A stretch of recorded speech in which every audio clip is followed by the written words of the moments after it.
എന്തോ ജോലി അന്വേഷിച്ചു പോയെന്നോ മറ്റോ കേട്ടല്ലോ, ശരിയായോ? ഇല്ല. ഈ അന്വേഷിച്ചു പോക്കിന് തന്നെ കാശ് ഒത്തിരി കളഞ്ഞു കാണൂല്ലേ? വീടും പറമ്പും പണയത്തിലാണ്. അത് ഞാൻ പണ്ടേ പറയാറുള്ളതാ. ഇക്കാലത്ത് ഈ MAയും BAയും ഒന്നും പാസ്സായിട്ട് ഒരു കാര്യവുമില്ല.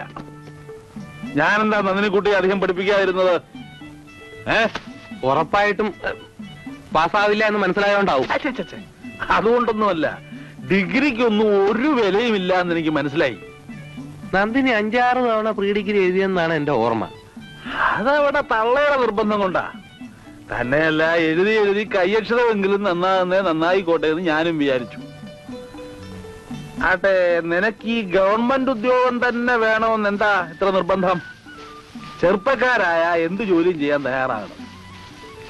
ആ കനാല് പണിക്ക് കരിങ്കല്ല് ചുമക്കുന്നവർക്ക് ഒരു ദിവസത്തെ കൂലി എന്താണെന്നറിയാമോ?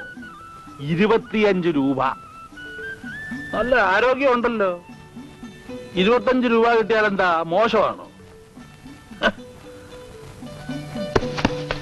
കരിങ്കല്ല് ചുമക്കാൻ പോയാലോ എന്ന് ആലോചിച്ചതാ. പക്ഷേ ഇത്രയും കാശ് മുടക്കി പഠിച്ചിട്ട് കരിങ്കല്ല് ചുമക്കാൻ പോയാൽ നാട്ടുകാരെന്തോ പറയാന്ന് വിചാരിച്ചിട്ടാ. നാട്ടുകാരോട് പോകാൻ പറ. ഒരുത്തൻ രക്ഷപ്പെടുന്നത് കണ്ടുകൂടാത്ത ചെറ്റകള്. നേരാ, അമ്മാവൻ പറഞ്ഞത് ശരിയാ. ഈ നാട്ടുകാര് വേറും ചെറ്റകളാ. അല്ല, ഇപ്പൊ അമ്മാവനെ പറ്റി തന്നെ എന്തൊക്കെ തോന്നിയാസങ്ങളാ പറഞ്ഞു നടക്കുന്നത്. എന്നെ പറ്റി? അതെ, എന്നെ പറ്റി എന്താ ഇത്ര പറയാറുള്ളത്? അപ്പൂപ്പൻ എന്റെ അമ്മയുടെ പേർക്ക് എഴുതി വെച്ചിരുന്ന 5 ഏക്കർ തെങ്ങും പുരയിടം അമ്മാവൻ തട്ടിയെടുത്തു പോലും. ഏതാണ് ഇത് പറഞ്ഞത്? നാട്ടുകാര്, ചെറ്റകള്. നീ നിന്റെ തള്ളയോട് ചോദിച്ചില്ലേ? ചോദിച്ചപ്പോ അമ്മ പറഞ്ഞു അതൊക്കെ വെറുതെ ആണെന്ന്. സത്യം. തറവാട്ടിലെ വെറുമൊരു കാര്യസ്ഥനായിരുന്നല്ലോ നിന്റെ അച്ഛൻ. കുടുംബത്തിലെ ഏക പെൺസന്തതിയായിരുന്ന നിന്റെ അമ്മ, അതായത് എന്റെ ഒരേ ഒരു പെങ്ങള്, ഒരു കാര്യസ്ഥനോട് ഇറങ്ങിപ്പോകാൻ പോകണമെന്ന് അറിഞ്ഞപ്പോഴുണ്ടായ മനോവേദന ഇന്നും മാറിയിട്ടില്ല ചുതാ. സ്വത്തിനേക്കാളും പണത്തെക്കാളും വലുത് സ്നേഹമാണെന്ന് പറഞ്ഞ് അവളെല്ലാം എന്റെ പേർക്ക് എഴുതി വെച്ചിട്ട് ഇറങ്ങിപ്പോയി. മനസ്സിലായോ നിനക്ക്? ഓഹോ, അപ്പൊ അങ്ങനെയൊക്കെയാ കാര്യങ്ങള്. അമ്മാവൻ പറഞ്ഞോലെ ഈ നാട്ടുകാര് ചെറ്റകളാ. അവരെന്തൊക്കെയാ പറയുന്നെന്ന് അറിയാമോ?